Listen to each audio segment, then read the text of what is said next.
My favorite PK ring effect. Oddly enough, though, I don't have a full routine for this, but that's only because I do it different every time. I'm going to show you all the things that I do, and I promise it'll become one of your favorites too. But first, let me show you how to gimmick one of these matches.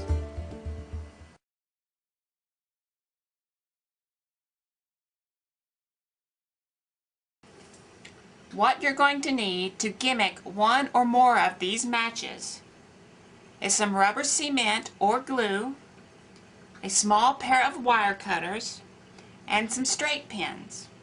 And of course you're also going to need some paper matches, which in this case was given to me by my friends at the Grapevine Bar in Dallas, Texas. If you show up, you may just see me there. But I need to talk about the straight pins. Not all straight pins are the same. They have different alloys in them, which makes them more magnetic than others. As you can see here, if I bring my PK ring over to this pin, it clearly jumps really fast.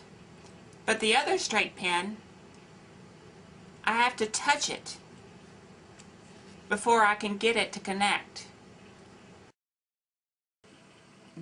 To gimmick this match, we're going to shim it with one of these straight pins. And if we was to just take the straight pin and try to stick it into the end, it doesn't really work. All it does is just split open the match. So instead of even worrying about that, we're just going to split it open already. If you take the match, you'll find a little waxy spot right here. Just below that, or even into it, you're going to take the needle straight pin and poke it through. And then you're just going to slide it out. And what that has done is separated the match. Now I'm going to take some of the rubber cement. I'm going to put a little bit on this side, and I'm going to put a little bit on this side of where the match is open, and then I'm going to let it dry for a second. Once my rubber cement has dried, I take the pin, I stick the point into the head in between the layers, and I close down, sandwiching the pin into the match. And so what I get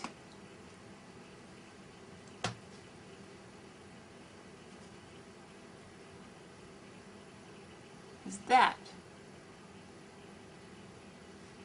At this point, all I have to do is take my little wire snips, cut off the end, and now I have my gimmicked match.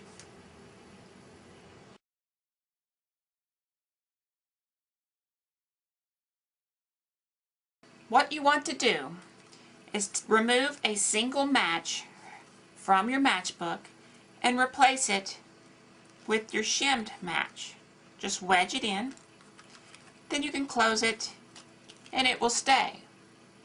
When you're ready to perform, you open the matchbook up, place your thumb on top of the shimmed match, so when you go to pull it out, you apply some resistance so it looks like you've really ripped the shimmed match out.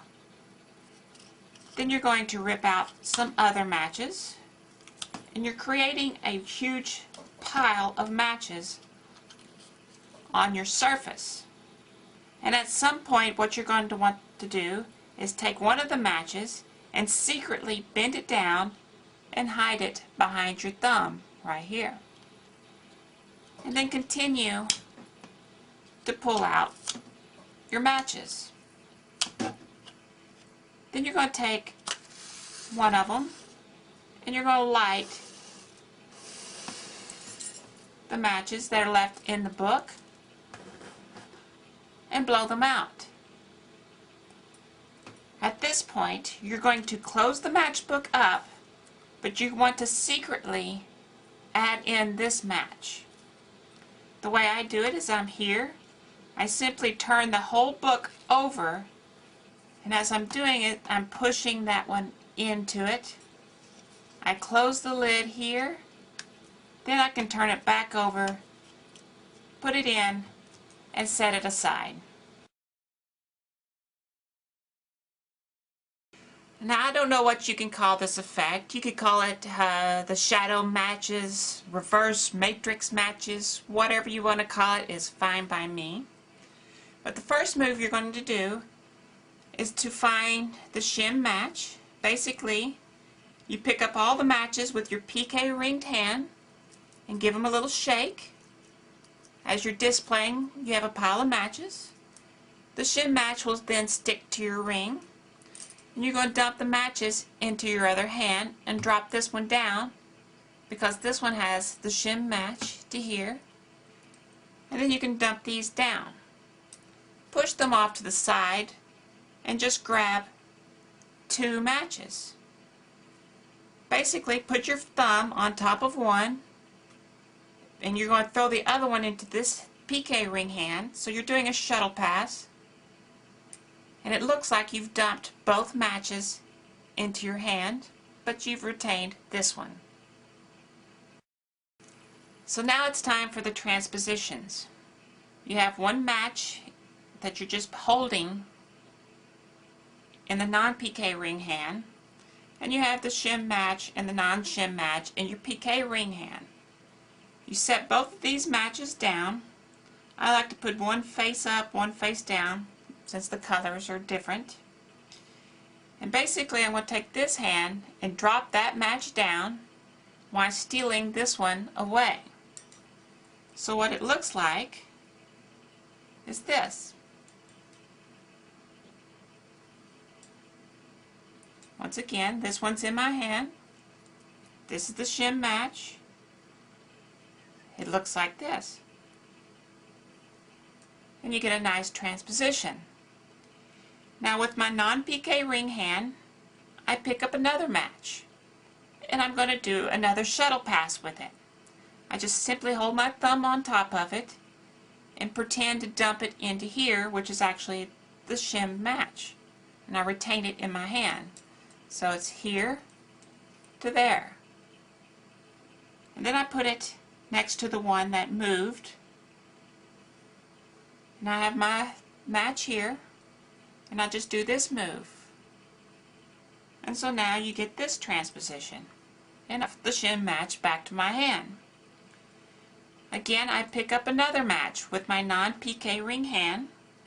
And instead of doing a shuttle pass, I'll do something a little different the third time. And I'll push this shim match up here, out, and just pretend to pull it out. Really, I'm keeping it right here, and this is the shim match again. So once again, I lay it next to the last one that did the transposition, and I do this. And so there you have it, 4 match transpositions. Here's an effect you can do with 2 napkins and a match. If I take the match and I place it in the center of one napkin, and I fold the napkin up and I seal the match inside. I come over here and I fold this one and seal it by itself. I can do a magical gesture, and what happens is the match is now gone from this napkin and it now ends up in this one. And this is very simple. I'm using the shimmed match, and as I'm folding the napkin up, I'm stealing the match away. And the way I do it is I use right here the little crotch of your hand, the thumb, and against this, whatever you call that part of your hand, I pinch the napkin there, and as I come over, my hand steals the match away as I'm folding it, and then I fold it up And I can still move around freely with the match in my, stuck to my hand. And then I'm going to push it forward. And I'm going to come over here and grab this one. And as I'm closing it, I drop the match onto this napkin as I'm folding it up. Your magical gesture, opening them up, showing that the match has moved. This can also be done with multiple matches. So here I have a shim match, a non-shim match, and a non-shim match. So as I fold this one, I steal away the shim match. As I fold this one, I add it to this one. Magical gesture. And of course now there's only one match here. And there's two matches there.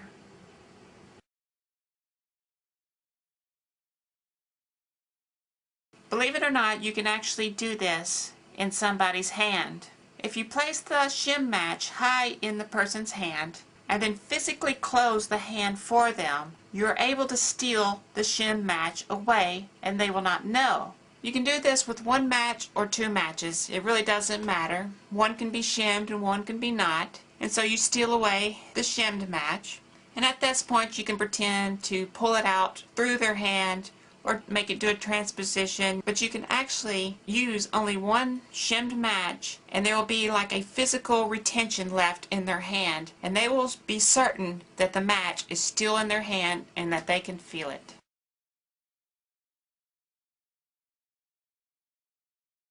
Even though this is not a PK ring effect, it is something that still must be done when you're doing match tricks, and that's the linking matches, of course. This is such a beautiful trick, like this. I'm going to show you a very easy way of doing it. I'm going to show you two ways of doing it. One way is getting your finger wet here, and you can do that if you can ever sneak some saliva, or if you're drinking, take a drink and get the sweat off of the glass or whatever you're drinking from, and then push it down, and it will actually literally stick. It'll absorb into the sulfur and it'll stick and allow you to do this so easily. I mean, there's nothing to it. You can just sit there and do it. Even if you miss, it still works very well. Of course, this can't be done all the time, so the alternative is to hold the match like so and push it as hard as you can onto this finger as you're pushing it, as you're putting the match in between the two fingers, and let it sit there for a second, and don't push hard here, just here. And what that'll do is allow the match to stick. No matter how you achieved the match sticking to your finger, basically, you're going to come in, open it up, close back. Open it up, close back. You can find this trick in many, many books. It's older than the hills, but it's something you definitely have to do when you're doing match tricks.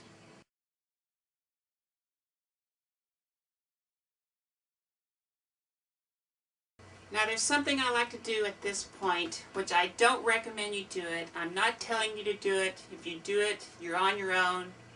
Don't blame me. I don't have any money anyway. But I have these pile of matches here. I light them and I eat them.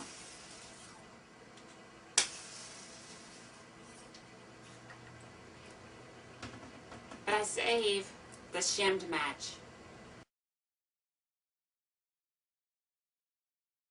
The last thing I always do is this. I set the match on top of the closed matchbook. I do a magical pass. The match vanishes. It ends up inside the matchbook with all the other burnt matches. Of course, I showed you at the beginning how to get this unburnt match in there. I always like to do it in the very center so I know where to stick the shimmed match. I stick it in the very center, and now I'm just going to do a magical gesture, stealing the match away with my PK ring. And the way I like to do it is show it. You can see it again. Steal it this time. And there it is. And there it is.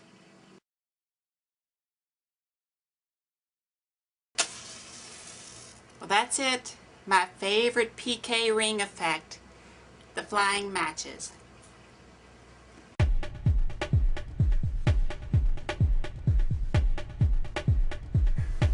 What I have here is a magnetic piece of hematite. I got it out at my local mall in one of the specialty shops. Usually when you walk in the door, there's a big bucket full of them, and you can dig around and pick them out yourself. You want to get you a big one, and you can do things with it that are already being done with PK rings, but it's a nice little stone to have around. One thing you can do is place the hematite on your ring on the back of your hand, and if you flip your hand up, you can actually get the hematite to spin around the ring, and you'll be able to catch it in your fingers, so it looks like it magically appears. Another thing I like to do with the hematite is hand it to someone, tell them to put it in their hands, put their hands behind their back, put the hematite in one of their hands, and bring both hands forward. And then all I have to do is use my PK ring to tell which hand it's in. Like I said, this is not something new. Plenty of PK ring effects using the same principle, but the nice little hematite, easy to carry around and gives it a nice touch.